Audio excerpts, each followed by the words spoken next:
नमस्कार। सावन होके आ कजरी ना होके ई तो हो नहीं के सकत। तो चल जा कजरी के भी बहुत सुंदर से प्यारे से वो गाना सुनी जा। हो कैसे खेलन जइबू सावन में कजरिया बदरिया घेरिया ई ननदो। हो कैसे खेलन जइबू सावन में कजरिया बदरिया घेरिया ई ननदो। बदरिया घेरी आई ननदो बदरिया घेरी आई ननदो। कैसे खेलन जइबू सावन में कजरिया बदरिया घेरी आई ननदो। कैसे खेलन जइबू सावन में कजरिया बदरिया घेरी आई ननदो।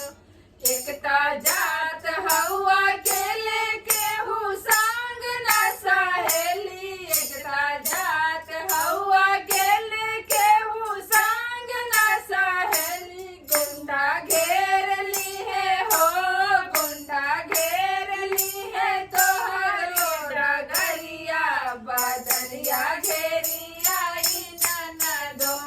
गुंडा घेर ली है तोहरो डगरिया बदरिया घेरी आई ननदो।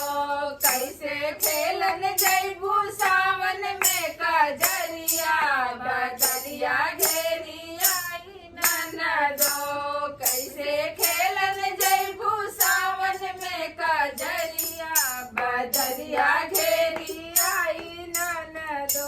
भौजी बोल वैसन बोली सुन के लगे कर जुआ गोली। भौजी बोले वैसन बोली सुन के लगे जरा में गोली। काहे पड़ल बाड़ू हमरो डगरिया बदरिया का बिगाड़ी हमरो। काहे पड़ल बाड़ू हमरो डगरिया बदरिया का बिगाड़ी हमरो।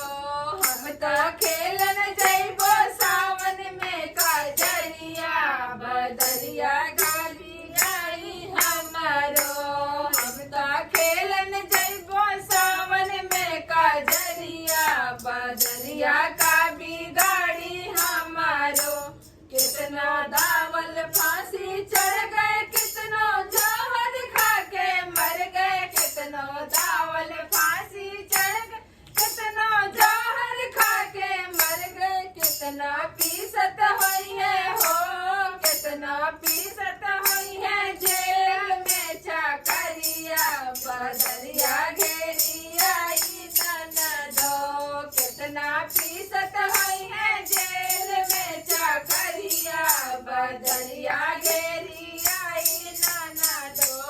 कैसे खेलन जइबू सावन में कजरिया बदरिया घेरी आई ननदो।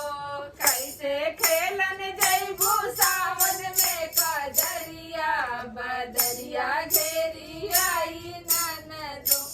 धन्यवाद। गाना अच्छा लगे तो वीडियो को लाइक करी जा, शेयर करी जा और चैनल पर नया बनी जा, पहली बार देखा तो नहीं जा तो सब्सक्राइब करके जाई जा ताकि आगे के भी वीडियो रो लोग देख सकी जा।